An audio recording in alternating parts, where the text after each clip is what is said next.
Un conductor de autobús negro ayuda a un niño perdido, sin saber que el padre del niño es multimillonario.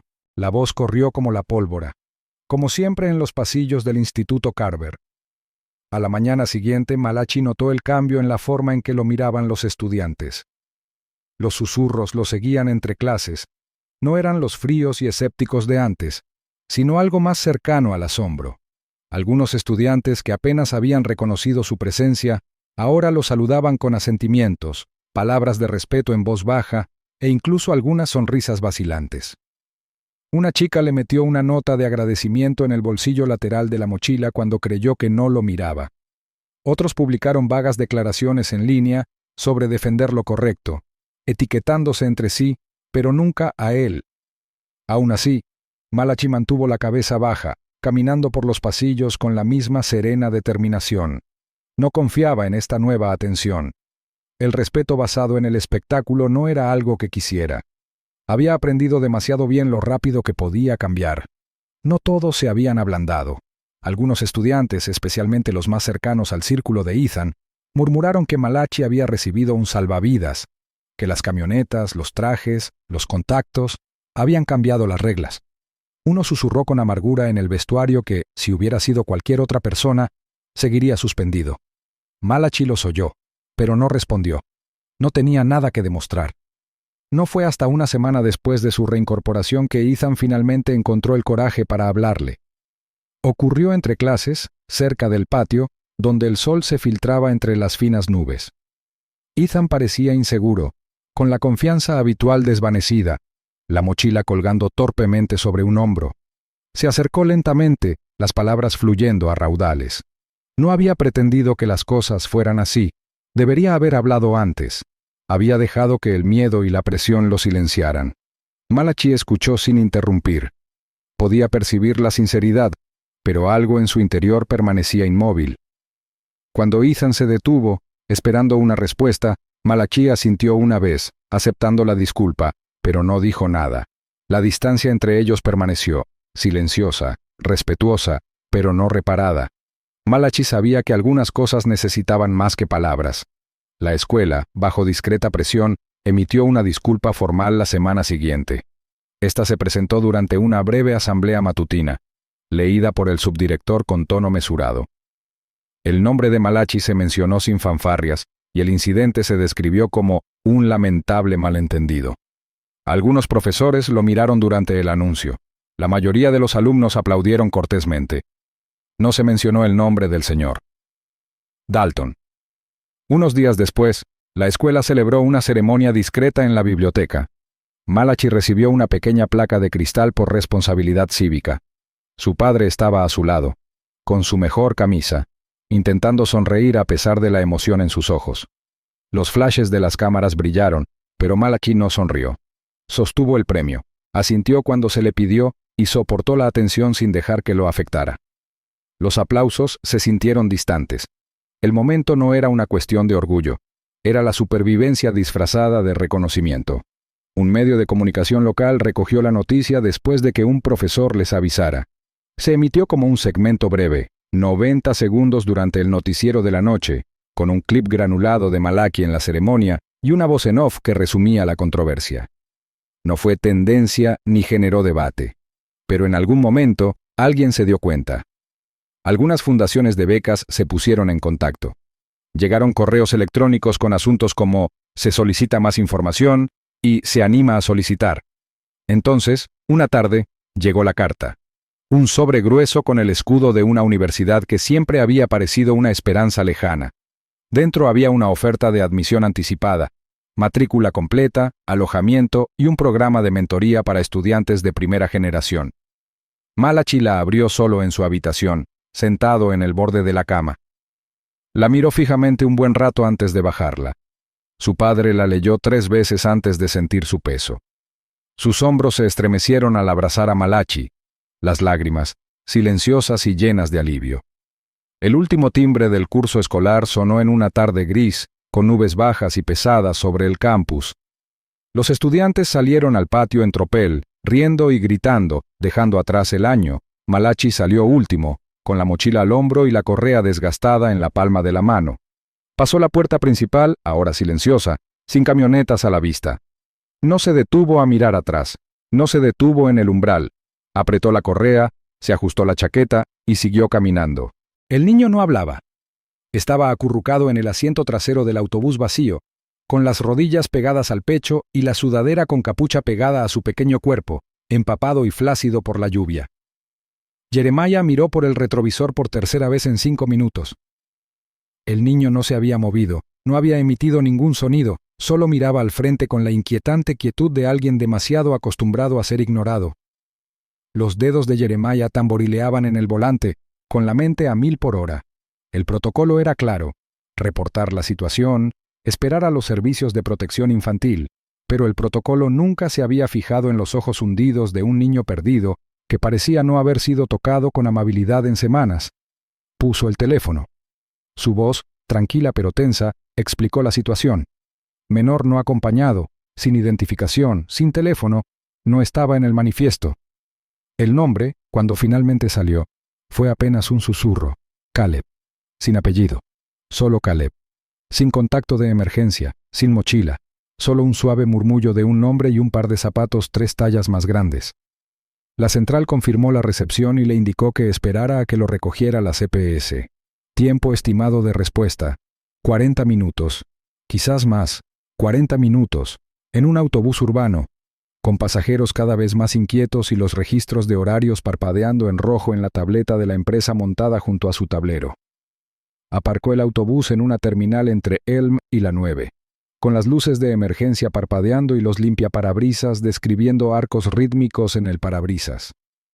Los pasajeros ya habían empezado a quejarse.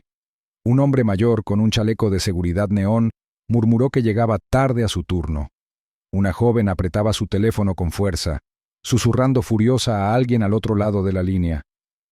Un adolescente puso los ojos en blanco y salió del autobús a toda prisa. Jeremiah no los culpó. La vida no se detenía solo porque un niño apareciera de la nada. Pero para Jeremiah, sí. La voz de su supervisor atravesó la estática de la radio 30 minutos después, aguda e implacable. Se había desviado del protocolo de ruta. Los retrasos se acumulaban, se hacían preguntas. Jeremiah volvió a explicarlo, con calma y claridad. Un niño, solo. Ningún padre a la vista. Nadie subía a recogerlo. Solo una cara asustada y un nombre: Caleb. Al supervisor no le importó. La política de la empresa era llamar y esperar. Le dijeron a Jeremiah que devolviera al niño a la terminal y continuara su ruta. Nada más. Terminó la llamada sin responder. La lluvia se convirtió en una suave neblina. El cielo se oscurecía con la llegada del anochecer. Jeremiah volvió a mirar a Caleb. El niño no se había movido, pero sus ojos se dirigían de vez en cuando, hacia la parte delantera del autobús, hacia la puerta, hacia el propio Jeremiah, como si esperara que el hombre al volante dejara de fingir que era un trabajo más y se dedicara a algo real. Jeremiah se levantó de su asiento y avanzó lentamente por el pasillo. Se arrodilló junto al niño, con cuidado de no abrumarlo, y lo tranquilizó en voz baja. Sacó un paquete de frutos secos del bolsillo de su abrigo, uno de los muchos que llevaba consigo durante largos turnos y se saltaba los almuerzos. Lo abrió con un suave crujido y se lo ofreció. Caleb dudó. Luego lo tomó con ambas manos, masticando lenta y mecánicamente. Pasaron los minutos. Jeremiah se sentó en los escalones del autobús, mirando la lluvia que rayaba las ventanas. Habló a trocitos. Le contó al chico cómo solía dar clases de historia en secundaria, cómo a los niños les encantaba que trajera viejos discos de jazz y les dejara elegir canciones durante la hora de lectura tranquila. Le contó cómo funcionaban los autobuses, cómo silbaban los frenos de aire al frenar demasiado rápido, cómo vibraban los paneles del suelo si hacía frío. Caleb no respondió, pero escuchó. Eso era algo. Del compartimento superior, cerca del botiquín de emergencia, Jeremiah sacó una armónica metálica abollada. Estaba rayada y desgastada, con unas iniciales ligeramente grabadas. JC, un regalo de un estudiante de hacía mucho tiempo. Sopló unas notas suaves, dejando que el sonido se filtrara por el espacio vacío entre ellos. La melodía era sencilla, baja y lenta, como una nana que arrastra los pies. Después de unos compases, la mirada de Caleb volvió a desviarse, no hacia las puertas, hacia Jeremías, Esa fue la primera grieta real en el silencio. Mientras la luz exterior se atenuaba, Caleb finalmente habló. Al principio solo unas palabras, apenas un susurro. Se había separado de su padre, una multitud, ruidos fuertes, música. Luego nada, pánico, gritos, gente corriendo. Intentó seguir el sonido de la voz de su padre, pero desapareció.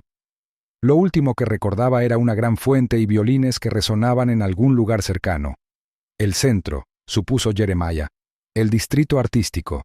Ese mismo día, había organizado una gala patrocinada por la ciudad en la plaza. Eso explicaría los violines. La multitud. La confusión. Jeremiah miró la hora. La CPE se llevaba 1 hora de retraso, sin novedades, sin tiempo estimado de llegada. Se quedó de pie, mirando el retrovisor, hacia el letrero de la terminal donde debía dejar al niño y seguir adelante. Otro hombre podría haber hecho precisamente eso. Podría haber entregado a Caleb a un empleado desinteresado y haberse adentrado en la tormenta. Pero no Jeremiah. No después de lo que había visto en esos ojos. No después de cuántas veces el sistema le había fallado a alguien como ese chico. Tomó una decisión. Cerró las puertas, apagó la tableta de ruta y ayudó a Caleb a ponerse una chaqueta seca que guardaba detrás de su asiento. Sabía que iba contra la política. Sabía que si alguien se enteraba, perdería más que solo horas, tal vez el trabajo, tal vez su seguro, lo que significaba que Marcus no recibiría tratamiento. Pero las reglas no podían explicar esto. Por un niño abandonado en las grietas. Aparcó el autobús en el estacionamiento de empleados y guió a Caleb con cuidado hacia la noche. La lluvia había parado, pero el pavimento brillaba con el agua de lluvia restante, acumulándose en parches irregulares bajo las farolas parpadeantes. Caminaron despacio, manzana a manzana, pasando por tiendas cerradas y semáforos encendidos. Jeremiah mantenía una mano cerca del hombro de Caleb, la otra agarrando su billetera, su identificación lista, por si acaso. Fue cerca de la plaza cuando todo cambió. Una voz de mujer, aguda y estridente, gritó desde el otro lado de la acera. Jeremiah se giró instintivamente. Ella lo señaló con alarma en la voz. Los había visto caminar juntos, un hombre negro mayor con un niño pálido y callado, y se apresuró a sacar la peor conclusión. La palabra secuestrador resonó en el aire. Otros se giraron. Rostros borrosos en movimiento. Una sirena aulló demasiado cerca. Un coche patrulla se detuvo con un chirrido junto a la acera. Los agentes aparecieron rápido y ruidosamente. Uno gritó órdenes. Otro sacó su arma. Jeremiah levantó las manos lentamente, con voz firme. Intentó explicar. El niño estaba perdido. Había llamado a la central. Tenía identificación, placa, su nombre era... El agente no escuchaba. En realidad no. Su dedo se cernía sobre el gatillo. Caleb gritó. Fue agudo, sin filtro, el grito de alguien pequeño y quebradizo. Se lanzó hacia adelante, agarrando la pierna de Jeremiah, rodeándola con fuerza como un salvavidas. Uno de los oficiales dudó. El otro número. Empujó a Jeremiah al suelo, esposándolo bruscamente mientras la armónica se le escapaba del bolsillo del abrigo y caía a la acera. Jeremiah hizo una mueca, no de dolor, sino por el sonido de Caleb sollozando, llamándolo una y otra vez, cada grito una herida más profunda que el anterior. Lo ficharon por obstrucción, resistencia, incumplimiento, procedimiento estándar para alguien que se parecía a él y no se retractaba con la suficiente rapidez. No les importó la placa, no les importó la llamada de la central, no les importó el chico gritando en la parte trasera del coche patrulla. Dentro de la comisaría, las luces fluorescentes zumbaban en lo alto. El frío del banco se filtraba a través de los pantalones de Jeremiah mientras permanecía sentado en silencio, con las muñecas rojas por las esposas. Miró al frente. No dijo nada. No había nada que decir que alguien pudiera oír, hasta que las puertas se abrieron de golpe. Un hombre entró, alto, de hombros anchos, vestido con un traje azul marino a medida. Lo flanqueaban otros dos con discretos auriculares, cuyos ojos escudriñaban la habitación como reflectores. La recepcionista apenas tuvo tiempo de hablar cuando el hombre se abalanzó sobre él. Primero, fijó la mirada en Caleb. El chico estaba de pie en un rincón de la habitación, bañado en lágrimas, temblando, pero quieto. Se irguió al verlo. Entonces la mirada del hombre se desvió hacia Jeremías. Algo se transmitió entre ellos. Ni hostilidad, ni confusión, reconocimiento. Los titulares llegaron como una marejada ciclónica, inundando todos los canales y canales con la urgencia frenética reservada para los escándalos. Hijo de multimillonario encontrado con hombre sin hogar, secuestro o malentendido. Indignación pública. El hijo de un gigante tecnológico es secuestrado. Fotos de Jeremías de la mano de Caleb, fotogramas granulados y ampliados de un video tembloroso grabado con un celular, aparecían bajo subtítulos incendiarios. Los comentaristas en línea se desbordaban de especulaciones. Muchos no dudaron en presentar a Jeremías como una amenaza, un vagabundo con motivos ocultos, un hombre peligroso que no pertenecía al hijo de nadie, y mucho menos al hijo de Victor Langston. La narrativa se extendió como aceite sobre agua, resbaladiza, tóxica y difícil de contener. Aunque las autoridades no encontraron fundamentos legales para retenerlo, Jeremías había estado detenido el tiempo suficiente como para causar daños. Liberado sin disculpas ni fanfarrias, salió a la calle, rodeado de flashes y preguntas a gritos. No dijo nada. Su abrigo le colgaba suelto, con las mangas mojadas y deshilachadas, y su armónica seguía guardada en el bolsillo del pecho, donde Caleb la había guardado ese mismo día. Pero ahora, la calidez del momento se veía eclipsada por la sospecha. Victor Langston, por su parte, llegó como una fuerza de la naturaleza, flanqueado por ayudantes y personal de seguridad, con la mirada fija en la preocupación y la rabia, apenas veladas por una calma profesional. Apretó la mandíbula mientras examinaba la zona de detención de la comisaría y luego las imágenes tomadas desde varios puntos de vigilancia. Su mirada no se suavizó ni un instante. Exigió claridad, exigió respuestas. ¿Cómo pudo su hijo acabar en manos de un completo desconocido? ¿Por qué nadie lo había llamado antes? ¿Qué clase de ciudad deja que el hijo de un multimillonario se marche sin consecuencias? Pero entonces Caleb corrió hacia él, no con alivio ni en sus brazos, sino que se detuvo en seco, agarrando el dobladillo del abrigo de Jeremiah con los ojos abiertos y sin querer soltarlo. Víctor se detuvo. La confusión se cernía tras su expresión severa. Su hijo, pálido de cansancio, con tierra en las mejillas y hojas en el pelo enredado, parecía más bien ferozmente protector que asustado. «Se quedó conmigo», insistió Caleb, con la respiración entrecortada. «No me dejó». La protesta de Víctor murió en su garganta. Las palabras del niño resonaban pesadamente en la habitación. Uno de los agentes intentó intervenir, señalando la decisión de Jeremiah de evitar los canales oficiales, de llevar a Caleb a una estación de autobuses nocturna en lugar de a la comisaría más cercana. Pero los dedos de Caleb se cerraron con más fuerza alrededor del abrigo de Jeremiah. Víctor hizo un gesto brusco pidiendo espacio, privacidad. Las cámaras se retiraron, las puertas se cerraron. En una habitación lateral en penumbra, Víctor y Jeremiah finalmente se encontraron cara a cara. El contraste era marcado.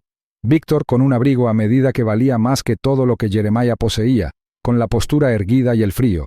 Jeremiah se encorvaba ligeramente, con el cansancio marcado en el rostro y las botas empapadas por la lluvia de la noche anterior. No lo saludó, no se disculpó. El tono de Víctor era cortante, sus preguntas, directas. ¿Por qué Jeremiah no había llamado a la policía? ¿Por qué llevar al niño a una comisaría en lugar de contactar con alguien inmediatamente?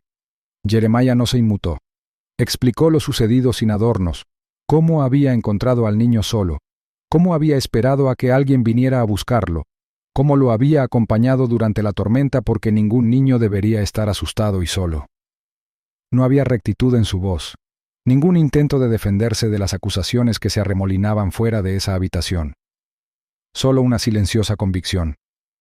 No lo había hecho por gratitud. Ni siquiera había pensado en lo que podría pasarle. Víctor lo miró fijamente, buscando grietas, señales de manipulación. Pero lo que vio fue algo inesperado, fatiga, no solo de esa noche, sino de 1000 noches anteriores. Un hombre que había vivido demasiado tiempo en la sombra y había aprendido a no esperar la bondad del mundo. Un hombre que, incluso ahora, no albergaba rencor. Solo verdad. Seguridad le entregó a Víctor la grabación de la cámara de Jeremiah en la estación de autobuses. Observaron en silencio. El video granulado mostraba a Jeremiah envolviendo su abrigo sobre los hombros de Caleb, sentándolo en el banco junto a él, partiendo una barra de granola por la mitad y ofreciéndole el trozo más grande. Mantenía la distancia justa para ser respetuoso, pero sus ojos no se apartaban del rostro del niño, buscando señales de miedo, frío o incomodidad. Cuando Caleb empezó a cabecear, Jeremiah sacó suavemente su armónica y tocó algo lento, casi como una nana, hasta que la cabeza del niño se apoyó en su costado. Víctor no dijo nada. Se sentó con la grabación reproduciéndose en bucle, una y otra vez, mientras el sonido ambiental de la ciudad se filtraba a través del altavoz granulado. Sus manos, antes apretadas, ahora descansaban inmóviles sobre la mesa. Un nudo de culpa se retorcía en su pecho, silencioso pero innegable. Afuera los medios continuaban con su frenesí, pero dentro del mundo de Víctor, algo empezó a cambiar. Pensó en las suposiciones que había hecho, en la rapidez con la que había creído lo peor, en la facilidad con la que la piel de Jeremiah, su ropa, su silencio, lo habían pintado como un peligro. Y entonces pensó en Caleb, en la forma en que lo había mirado, no con miedo, sino con confianza. Esa noche, cuando el ruido exterior se apagó y Caleb volvió a descansar, Víctor se quedó junto a la cama del niño y reflexionó sobre lo poco que sabía realmente del mundo en el que su hijo se había adentrado brevemente. El consuelo que Caleb encontró en la presencia de Jeremías lo atormentaba. Decía algo que Víctor no estaba preparado para oír, que la seguridad y la compasión no siempre se presentan en formas familiares. Así que, con la vacilación disimulada tras el decoro practicado, Víctor hizo una discreta invitación. Una cena. Solo ellos tres. Sin cámaras, sin ayudantes. Jeremiah miró el mensaje en su mano durante un largo rato antes de aceptar. La casa era enorme, con las paredes revestidas de cristal, luz y silencio. Un mayordomo abrió la puerta, pero fue el propio Víctor quien saludó a Jeremías, menos rígido ahora, pero aún cauteloso. Lo condujo a una modesta habitación junto al ala principal, donde una pequeña mesa estaba dispuesta con sencillez. Caleb ya estaba sentado, balanceando los pies bajo la silla, con la armónica en su regazo como un tesoro del que se negaba a desprenderse. La cena transcurrió en silencio. El aire estaba teñido de incertidumbre. Caleb fue el que más habló, parloteando sobre los acontecimientos de la noche, con la sinceridad sin filtros de los niños.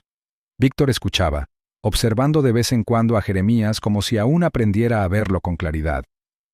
Jeremías comía despacio, cada movimiento deliberado, manos bruscas en torno a los cubiertos. No se adelantó a nada, esperaba señales. Víctor notó la disciplina, la moderación, no por deferencia, sino quizás por costumbre. Una vida construida alrededor de hacerse pequeño, inofensivo, invisible. Sin embargo, allí estaba, inquebrantable, presente, impasible ante la riqueza o el estatus. Al terminar la comida, Caleb, a media frase, se apoyó en el brazo de Jeremiah y se quedó dormido lentamente.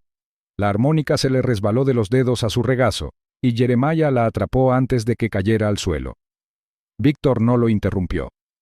Observó en silencio cómo Jeremiah cambiaba de lugar con cuidado al niño, dejándolo descansar contra su costado como lo había hecho en aquel frío banco del autobús. No hubo fanfarrias, ni gestos de disculpa o elogio, solo un silencio cargado de significado. El comienzo de algo tentativo, comprensión, tal vez. O al menos el silencioso desmoronamiento de un muro que se había interpuesto entre ellos demasiado tiempo.